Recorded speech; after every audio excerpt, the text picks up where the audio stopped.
ലക്ഷണം കണ്ടാൽ മതിമറന്നു പോകും, പിന്നെ ഒന്നും നോക്കത്തില്ല. അതൊരു പരിധി വരെ ശരിയാണ്. ആണല്ലേ? ഒരു വൈദികസ്ഥാനം എന്തായാലും ഏറ്റിട്ടുണ്ട്, പറഞ്ഞോ. ഫിറ്റ്നസ് ശ്രദ്ധിക്കുമായിരുന്നേ, പക്ഷെ നമ്മുടെ ഈ കൊറോണ ഒക്കെ വന്നു കഴിയുന്നതിനും പിന്നെ ജിമ്മെല്ലാം നിന്ന് പിന്നെ അങ്ങോട്ട് എനിക്ക് തോന്നുന്നു എനിക്ക് കുറച്ച് മടി പിടിച്ചെന്ന് തോന്നുന്നു. പിന്നെ ഇപ്പൊ റീസെന്റ് ആയിട്ട് അപ്പം നമ്മളിതൊക്കെ ചെയ്യുമ്പോൾ ഋഷി സാറേ വയറൊക്കെ ചാടി തുടങ്ങി പറഞ്ഞ അവരുണ്ട്. അവന്റെ വയറെന്നുള്ളത് എനിക്ക് വലിയ പ്രശ്നമില്ല.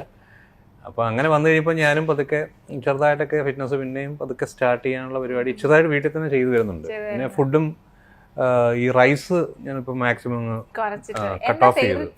ഫേവറേറ്റ് ഫുഡ് ശരിക്കും പറഞ്ഞാൽ എനിക്ക് ബിരിയാണി ഇഷ്ടമാണ്, കുഴിമന്തി പിന്നെ പൊറോട്ട, എല്ലാവരെയും പോലെ തന്നെ പൊറോട്ട ബീഫ് എല്ലാം ഭയങ്കര ഇഷ്ടമാണ്. നമ്മുടെ ആ സെഗ്മെന്റ് സന്തോഷമായില്ലേ? ബുദ്ധിമുട്ടിച്ചില്ലല്ലോ. ഓക്കെ, അടുത്ത റൗണ്ടിൽ എന്ന് പറയുന്നത് A to Z ആണ് നമ്മുടെ റൗണ്ടിന്റെ പേര്. ഈ പറയുന്ന കാര്യത്തിന്റെ തുടക്കവും അവസാനവും പറയണം. അതായത് ഈ ഇത് ലൈഫിൽ സംഭവിച്ചിട്ടുള്ള ഏറ്റവും ആദ്യത്തെ ഏതാന്നും അവസാനം റീസെന്റ് ആയിട്ട് സംഭവിച്ചിട്ടുള്ള ഏതാന്നും പറയണം. ഓക്കെ, ഫസ്റ്റ് ഇത് ചെല്ലപ്പേരാണ്. ചെല്ലപ്പേര് എനിക്ക് അങ്ങനെ വലിയ ചെല്ലപ്പേരൊന്നും ഇല്ലായിരുന്നു സത്യം പറഞ്ഞാല്. നല്ല പേരുണ്ടായിരുന്നു സ്കൂളിൽ പഠിക്കുന്ന സമയത്ത്. അല്ല, പിന്നെ ഒരെണ്ണം ഉണ്ടായത് കേട്ടോ, പെങ്ങള് വിളിക്കും. എനിക്ക് ഭയങ്കര ദേഷ്യമായിരുന്നു കേൾക്കുമ്പോഴേ. എന്നാ പാപ്പി പാപ്പിച്ച, ഇടയ്ക്ക് പിന്നെ ഫ്രണ്ട്സ് എല്ലാം കൂടെ എടാ പാപ്പിച്ച, പിന്നെ പാപ്പിച്ചായ അങ്ങനെയൊക്കെ വിളിക്കുമായിരുന്നു. എനിക്ക് അല്ല അതല്ല, എനിക്ക് ഈ പേര് കേൾക്കുമ്പോഴേ ഞാനും സിസ്റ്ററും തമ്മിൽ 1 വയസ്സിന്റെ ഡിഫറൻസേ ഉള്ളൂ. ഈ പേര് കൂടെ വിളിക്കുമ്പോഴേ ഞാൻ ഇടി വെച്ച് കൊടുക്കുമായിരുന്നു നമ്മൾ പറയുന്നത്. അടുത്ത meetup with a Bollywood star. Bollywood ബന്ധം ഉണ്ടെന്നൊക്കെ നമുക്കറിയാം. ബോളിവുഡ് ബന്ധം നമുക്ക് എന്താ ബന്ധം? മറ്റേ മാഫിയ പദ്ധതിയൊക്കെ പറയുന്നത്. ഒരു ബന്ധമില്ല ഇതുവരെ സത്യം പറഞ്ഞ ആരെയും കാണാൻ പറ്റിയിട്ടുണ്ടോ? ആരെയും മീറ്റ് ചെയ്യാൻ പറ്റിയിട്ടില്ല. എന്നാൽ ഒരു സ്റ്റാർ മൊമെന്റ് ഓർമ്മയുള്ളത് ഏതാ ബോളിവുഡ് വിട്ടിട്ട്? സ്റ്റാർ മൊമെന്റ് എന്ന് ഓർമ്മയുള്ളത് സത്യം പറഞ്ഞുണ്ട്, പക്ഷെ ആ സ്റ്റാറിനെ നമ്മളെ അറിയത്തില്ലാത്തതുകൊണ്ട് മമ്മൂക്കയെ ഞാൻ കണ്ടിട്ടുണ്ട്. അവിടെ പളങ്കിന്റെ ഷൂട്ടിന്റെ തൊടുപുഴ വെച്ച് ഞാനന്ന് കുഞ്ഞായിരുന്നു, നമ്മുടെ സ്കൂൾ ടൈം ആയിരുന്നു തോന്നുന്നു. അന്ന് ഞാൻ കണ്ടിട്ടുണ്ട്. പളങ്ക് തന്നെ ഒരു വൈറ്റ് ആൻഡ് വൈറ്റ് ഒക്കെ ഇട്ട്. അപ്പോഴാണ് നമ്മള് മമ്മൂക്കയെ കാണുന്നത്. അപ്പോഴാണ് നമ്മള് അതും വൈറ്റ് ആൻഡ് വൈറ്റും കൂടെ ഇട്ടേ ഭയങ്കര സ്റ്റൈലിൽ ഇങ്ങനെ ഒരാള്. നമ്മളെല്ലാം അവിടെ പോയി നോക്കി ഒന്ന് കണ്ട്. ഇപ്പോഴും സത്യം പറയാം അത് കഴിഞ്ഞ് നേരിട്ട് കണ്ടെന്ന് പരിചയപ്പെടണമെന്ന് ഭയങ്കര ആഗ്രഹമുണ്ട്. നമുക്ക് മാത്രമല്ല, ലാലേട്ടനെ അതെ, നമ്മുടെ എല്ലാവരുടെയും ആഗ്രഹം പോലെ തന്നെ കാണണമെന്ന്. പിന്നെ ഒരു തീർച്ചയായിട്ടും. പിന്നെ പൃഥ്വിരാജിനെ ഞാൻ കണ്ടിട്ടുണ്ട് കേട്ടോ. പൃഥ്വിരാജ് നന്ദനം ചെയ്ത സമയത്ത് അന്ന് എൻ്റെ അങ്കിളിന്റെ വീട് ഇവിടെ കടവന്തര, എൻ്റെ തൊട്ടടുത്താണ് ഇന്ദ്രജിത്തിന്റെ വൈഫ് ഹൗസ്. അപ്പൊ അവിടെ പൃഥ്വിരാജ് വന്ന് ഞാൻ നന്ദനം, അപ്പൊ ഞാൻ ഇത് മറ്റേ പുള്ളിയല്ലേ എന്ന് ഞാൻ ആലോചിച്ചതിനും പുള്ളി കയറിപ്പോയി. അങ്ങനെ പക്ഷെ ഒരു അഭ്യൂഹം ഇങ്ങനെ പോകുന്നുണ്ട്, ബോളിവുഡ് സ്റ്റാർസ് ഒക്കെ ഭയങ്കര കമ്പനിയാണ് ഇങ്ങനെ. എനിക്ക് തോന്നുന്നു ഈ ലുക്കും കാര്യങ്ങളൊക്കെ വെച്ചിട്ട് ചുമ്മാ ഏത് ബോളിവുഡ്. അടുത്തത് ഇച്ചിരി പാടാണ് ചോദിക്കാൻ, എന്നാലും പ്രൊഡ്യൂസറുടെ ആഗ്രഹപ്രകാരം ഞാൻ ചോദിക്കാൻ. പ്രണയ നഷ്ടങ്ങളൊക്കെ ഉണ്ടായിരുന്നു. ആദ്യത്തെ പ്രണയം തന്നെ പൊട്ടിപ്പോയി. അത് അങ്ങനെ തന്നെയാണല്ലോ. അത് ഭയങ്കര ഇഷ്ടം, എനിക്ക് ഭയങ്കര ഇഷ്ടമുള്ള ഒരു പെണ്ണുണ്ടായിരുന്നു. അത് ഞാൻ നമ്മൾ കോളേജ് പഠിച്ചോണ്ടിരുന്നപ്പോ ഞാൻ അമ്മയുടെ ഒക്കെ പറയുന്നത് ഇത് കണ്ടോ എനിക്ക് ഭയങ്കര ഇഷ്ടമാണ്. അപ്പൊ അമ്മ ഇതൊക്കെ പറഞ്ഞു. പക്ഷെ അത് നടന്നില്ല. കാരണം ബേസിക്കലി ഞാൻ ഈ പുള്ളിക്കാരിയെ കാണാൻ ചെല്ലുമ്പോഴത്തേനും എൻ്റെ ക്ലാസ്സിലെ എല്ലാ ഫ്രണ്ട്സ് കംപ്ലീറ്റ് പുറകെ കാണും. അപ്പൊ ഇവരെ കണ്ട് പേടിച്ച് പുള്ളിക്കാരി ഓടും.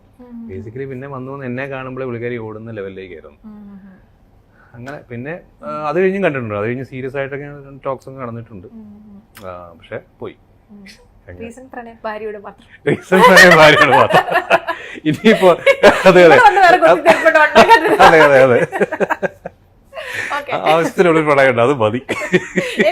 അതെ അതെ. ഇപ്പൊ പ്രണയത്തെക്കാളും കൂടുതൽ നമ്മളെ ലക്ഷ്യങ്ങളിലേക്കും ഫാമിലി മാത്രമല്ല. പിന്നെ എനിക്ക് ഇപ്പം എന്റെ ഏറ്റവും വലിയൊരു ലക്ഷ്യം എന്ന് പറഞ്ഞാൽ ഞാൻ പറഞ്ഞല്ലോ, ഫിലിം നല്ല ഫിലിം നല്ല ക്യാരക്ടേഴ്സ് ചെയ്യണമെന്ന്. അതാണ് എന്റെ മെയിൻ ഫോക്കസ്. ഇനി സ്വന്തമായി തള്ളി മറിച്ചിട്ടുള്ളത്? ഇപ്പൊ തള്ളി മറിച്ചല്ല, ഇപ്പത്തെ ജെന്യൂനായിട്ട് പറഞ്ഞത്. തള്ളി മറിച്ചിട്ടുള്ള ഏതാണ്? സിറ്റുവേഷൻ ഡിമാൻഡ് ചെയ്തപ്പോ തള്ളി മറിക്കേണ്ടി വന്നു, അങ്ങനത്തെ.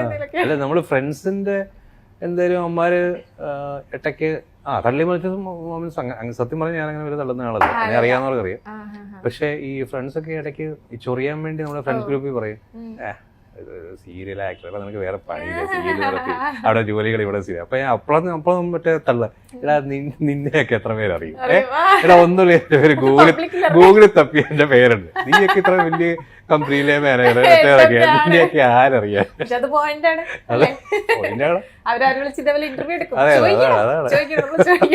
അൻഷിതയുമായി സെറ്റിൽ വഴക്കുണ്ടാക്കിയത്? സെറ്റില് അങ്ങനെ വഴക്കൊന്നും ഉണ്ടായിട്ടില്ല, അല്ലാതെ തല്ലൊക്കെ കൂടിയിട്ടുണ്ട്, അല്ലാതെ അടിയൊക്കെ ഉണ്ടായിട്ടുണ്ട്. സെറ്റിൽ അങ്ങനെ സത്യം പറയാ, സെറ്റിൽ നമ്മുടെ അവിടെ ആരുമായിട്ടും അങ്ങോട്ടും ഇങ്ങോട്ടും അങ്ങനെ പ്രശ്നങ്ങളൊന്നും ഇല്ലാത്തൊരു സെറ്റാ, ഇതുവരെ ഉണ്ടായിട്ടില്ല. അവർ ചെറിയ ഇഷ്യൂസ് വല്ലതും ഉണ്ടായിട്ടുണ്ടല്ലോ ഉള്ളൂ, പക്ഷെ ഞാൻ അതിൽ ഇൻവോൾവ് അല്ല. അതുകൊണ്ട് ഇനിയിപ്പോ നമുക്ക് അടുത്ത ഒരു റൗണ്ടിലേക്ക്, അടുത്ത റൗണ്ട് എന്ന് പറയുന്ന ഒരു ജാക്ക്പോട്ട് പോലെ നമുക്കൊരു കുഞ്ഞു ഗിഫ്റ്റ് ഒക്കെ ഉണ്ട്. എല്ലാം കൂടെ ഞാൻ ആ ചെറിയ കാറ് മതിയാവോ? അവസാനം പോകുമ്പോ എന്നെ തല്ലാണ്ടിരുന്ന ഫൺ ആൻഡ് വിൻ എന്നാണ് ഇതിൻ്റെത്. ഇതിൽ 2 ക്വസ്റ്റ്യൻ ഉണ്ടാവും, ഒരു ടങ് ട്വിസ്റ്ററും ഒരു കുസൃതി ചോദ്യം. അപ്പൊ ഈ ടങ് ട്വിസ്റ്ററോ അല്ലെങ്കിൽ കുസൃതി ചോദ്യം ഏതെങ്കിലും ഒന്നിന് ആൻസർ പറയുകയാണെന്നുണ്ടെങ്കിൽ ഗിഫ്റ്റ് കിട്ടും. 2നും ഫെയിൽ ആവുകയാണെങ്കിൽ പിന്നെ പറയണല്ലോ, ഇങ്ങോട്ട് തന്നാ മതി. ഓക്കെ, പോവല്ലേ? എന്തൊരു എനർജി കുറവ് ഉണ്ടല്ലേ? ഫസ്റ്റത്തെ ടങ് ട്വിസ്റ്ററിലോട്ട് പോവാം. നാവുരുളി കേട്ടോ എന്ന് പറഞ്ഞു. നാവുരുളി. ഓക്കെ. രാമമൂർത്തിയുടെ മൂത്ത പുത്രൻ കൃഷ്ണമൂർത്തി. രാമമൂർത്തിയുടെ മൂത്ത പുത്രൻ കൃഷ്ണമൂർത്തി. രാമമൂർത്തിയുടെ മൂത്ത പുത്രൻ കൃഷ്ണമൂർത്തി. 3 പ്രാവശ്യം ഫാസ്റ്റ് ആയിട്ട്. രാമമൂർത്തിയുടെ മൂത്ത പുത്രൻ കൃഷ്ണമൂർത്തി. രാമമൂർത്തിയുടെ മൂത്ത പുത്രൻ കൃഷ്ണമൂർത്തി. രാമമൂർത്തിയുടെ മൂത്ത പുത്രൻ കൃഷ്ണമൂർത്തി. ഞാനേ ഇന്ന് തെറ്റിച്ചാണ് പറഞ്ഞോണ്ടിരുന്നത്. ക്വസ്റ്റ്യൻ ഇതാണ്. ഒരു ബക്കറ്റിൽ നിറയെ വെള്ളമുണ്ട്. ആ ബക്കറ്റിൽ 3 ഹോൾസ് ഉണ്ട്. ആൻഡ് എന്നിട്ടും ഒരു തുള്ളി വെള്ളം പോലും പോയിട്ടില്ല. അതിന്റെ റീസൺ എന്താണ്? ഒരു ബക്കറ്റ് സങ്കല്പിച്ചാൽ നിറയെ വെള്ളമുണ്ട്, നിറയെ, അതിന്ന് ഒരു തുള്ളി പോലും പുറത്തു പോയിട്ടില്ല. ഹോൾസ് അടഞ്ഞിട്ടില്ലല്ലോ, ഹോൾസ് തുറന്നു തന്നെയാണ് ഇരിക്കുന്നത്. ലൈക് അതിൽ കൂടെ വെള്ളം വേണമെങ്കിൽ പോവാതിരിക്കുന്നില്ല, പക്ഷെ ഒറ്റ തുള്ളി പോലും പോയിട്ടില്ല ആ ബക്കറ്റിന്. ആ സെയിം ബക്കറ്റിന്റെ വെള്ളത്തിന്റെ മുകളിലാണോ തുള വന്നേക്കുന്നത്? വെള്ളത്തിന്റെ ലെവലിന് മുകളിൽ? അങ്ങനെയൊന്നുമില്ല, നിറയേന്നാ പറഞ്ഞത്. നിറയെ. ഞാൻ ആദ്യം കണ്ടുപിടിക്കും ഈ ആൻസർ എന്ന് പറഞ്ഞിട്ട് വന്ന് മേലത്തെ ചിലപ്പോ തെറ്റിക്കും പറഞ്ഞു. ഇപ്പൊ നേരെ തിരിച്ചായി. ആ ബക്കറ്റിന്റെ ഹോൾസ് അതിന്റെ പിടിയില്ലായിരുന്നു. എന്റെ പൊന്നെ, അതൊന്നും അല്ല കേട്ടോ. അത്രയും ചിന്തിക്കണല്ലേ? ഇവിടെ പോയാൽ മതി. ഓക്കെ, ഞാൻ തോറ്റു. ഒന്നും കൂടി ഞാൻ സ്ട്രെസ് ചെയ്ത് പറയാം, അപ്പൊ എന്തായാലും കിട്ടും. എന്തായാലും തോറ്റ് സമ്മതിച്ചല്ലോ. ഒരു ബക്കറ്റിൽ നിറയെ വെള്ളമുണ്ട്. വെള്ളമുണ്ട്, അത് ശരി, അതാണ് ഞാൻ സ്ട്രെസ് ചെയ്ത വെള്ളമുണ്ട്. ദൈവമേ, ഇത് മറ്റേ നമ്മുടെ ജയറാമേട്ടൻ പറയുന്ന പോലെ മറ്റേ ഇതിന്റെ പരസ്യം പോലെ രാംരാജ്, നമ്മുടെ അഭിമാനമുണ്ട്, ആ മുണ്ടായിരുന്നു ഈ മുണ്ട്. പക്ഷെ എന്തായാലും ആള് ഫസ്റ്റത്തെ ടങ് ട്വിസ്റ്റർ ശരിയാക്കിയതുകൊണ്ട് സമ്മാനമുണ്ട്. ലോറി വിളിക്കണോ? ലോറിയില്ല, തെറി വിളിക്കും. എനിക്ക് പറയാനുള്ളത് എന്തായാലും വിളിക്കും. ഇതെന്നാ പൊറോട്ട ബീഫ് വേണം? അതെ, സർപ്രൈസ് പൊറോട്ട തുറന്നോക്കി. റഷി സാറിനൊക്കെ ഇഷ്ടമുള്ളൊരു സാധനം. അതെ, സൂപ്പർ. കിട്ടി. ഗിഫ്റ്റ് ഇഷ്ടപ്പെട്ടു. നുറുക്കിനോട് എന്തെങ്കിലും പ്രേമം? ടച്ചിങ് ആയിട്ട് യൂസ് ചെയ്യാം.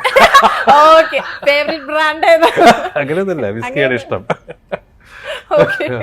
അപ്പൊ എന്തായാലും അടിപൊളിയായിരുന്നു. ഗിഫ്റ്റൊക്കെ ഇഷ്ടപ്പെട്ടില്ല? പിന്നെ ഞങ്ങൾ കഴിഞ്ഞ പ്രാവശ്യം കടലമുട്ടായി കൊടുത്തു. എന്തായാലും അതിനേക്കാളും ഞങ്ങൾ അതുകൊണ്ട് പ്രശ്നമില്ല. അടുത്ത ഫൺ അൺലിമിറ്റഡിന്റെ ലാസ്റ്റ് റൗണ്ട് ആണ്. ഈ റൗണ്ടിന് ഒരു പ്രത്യേകതയുണ്ട്. ഇത് കോൾ ഓൺ ഡിമാൻഡ്. ഓക്കെ, എല്ലാ കഥയിലും നായകന്മാർക്ക് നല്ല ശക്തരായ വില്ലന്മാരുണ്ടാകുമല്ലോ. ഇവിടെ ബിബിൻ ചേട്ടന്റെ ഒരു വില്ലൻ വന്നിട്ടുണ്ട്. എന്താ സർപ്രൈസ് ആയോ? ഷോ, അത് ഇങ്ങനെ ചോദിക്കണ്ടല്ലോ. എന്താ സർപ്രൈസ് ആയോ? അത് വേണ്ട, നമുക്ക് ഒന്നും കൂടി മോഡുലേഷൻ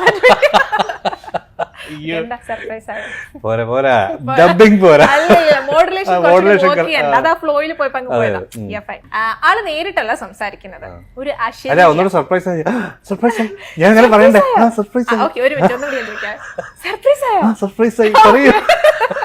ആളെന്തായാലും നേരിട്ട് വരുമോ സംസാരിക്കോ ഒന്നുമില്ല, നേരിട്ട് കാണാൻ ആൾക്ക് ഇഷ്ടമല്ല എന്നൊക്കെ. അപ്പൊ എന്തായാലും ആളുടെ ഒരു അശരീരി നമുക്ക് വേണ്ടിട്ട് സെൻഡ് ചെയ്തിട്ടുണ്ട്. ആ അശരീരി കേട്ടാലോ? ഹലോ ബിബിൻ ബ്രോ, നമസ്കാരം. ഇത് അഭിമാധവാണ്. നിങ്ങളുടെ കൂടെ എവിടെയിലെ പ്രശ്നക്കാരനായ മോഹനൻ. അപ്പോൾ ഇന്ത്യ ഗ്ലീഡ്സ് എന്ന് വിളിച്ചിട്ട് ഇന്നത്തെ ഇൻ്റർവ്യൂ ബിബിൻ ജോസുമായിട്ടാണ്. അപ്പോൾ മോഹൻ ഋഷിയോട് നേരിട്ട് എന്താണ് ചോദിക്കാനുള്ളതെന്ന് ചോദിച്ചു. അപ്പോൾ മോഹനായിട്ട് തന്നെയാണ് എനിക്ക് ചോദിക്കാനുള്ളത്. മോഹനൻ ഒരുപാട് ഋഷിയെ കാണാനായിട്ട് ശ്രമിച്ചായിരുന്നു, ഇതുവരെ നടന്നിട്ടില്ല. അപ്പോൾ ഇനി റാണിയമ്മയുടെ കൂട്ടുപിടിച്ചോ മറ്റോ നിങ്ങളുടെ കോളേജിൽ ഒരു അധ്യാപകനായിട്ട് മോഹനൻ വരുവാണെങ്കിൽ നിങ്ങൾ എങ്ങനെയായിരിക്കും പ്രതികരിക്കുക എന്ന് അറിഞ്ഞാൽ കൊള്ളാം. കാലെടുത്തോണ്ട് അടിച്ച് ഓടിക്കുന്നത്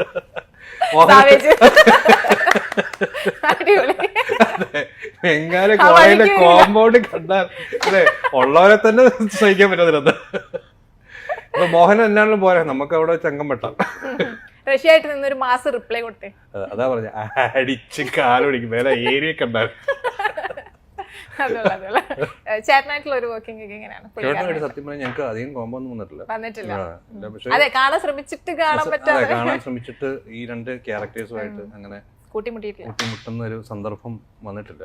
അതായത് നമ്മള് വേറെ സീൻസ് ഓർക്കണം, എനിക്കും വേറെ സീൻസ് അവിടെ വെച്ച് നമ്മൾ കണ്ടിട്ടുണ്ട്, പരിചയപ്പെട്ടിട്ടുണ്ട്. അങ്ങനെ ഞങ്ങൾ തമ്മിൽ ഇതുവരെ കോർത്തിട്ടില്ല, കോർക്കാൻ വേണ്ടി അതെ. ഇപ്പൊ വോയിസിലൂടെ ആണെന്നുണ്ടെങ്കിലും നടന്നല്ലോ, അത് മതി.